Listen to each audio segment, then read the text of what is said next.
আজকে হচ্ছে আমি কিংডম টাওয়ারে যাব। সৌদি আরবের সব থেকে বড় বিল্ডিং যেটা কিংডম টাওয়ার।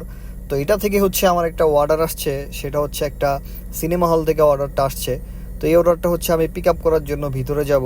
তো এটা দেখেন মানে এত কাছ থেকে মানে অনেক কঠিন লাগতেছে জিনিসটা।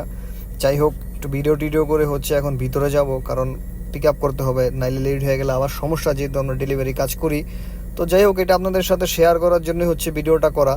এই জায়গায় একটা বড় ফ্যান লাগানো, তারপর হচ্ছে এই যে দেখেন আমি ভিতরে যেতেছি, ভিতরের প্লেসটা কীরকম, আর ভিতরে অনেক ঠান্ডা।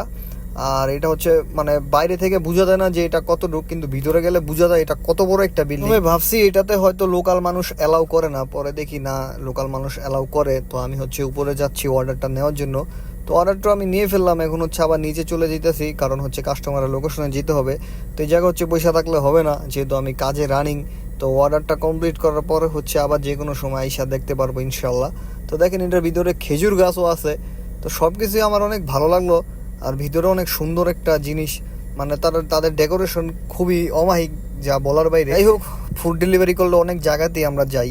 তো ভিডিওটা ভালো লাগলে কিন্তু অবশ্যই শেয়ার করে দিবেন, সবার মাঝে ছড়িয়ে দিবেন, সবাইকে দেখার সুযোগ করে দিবেন। আর আমার পেজটা কিন্তু কেউ ফলো করতে ভুলবেন না। সবাই ভালো থাকবেন, সুস্থ থাকবেন, অবশ্যই কমেন্ট করবেন। আসসালামু আলাইকুম।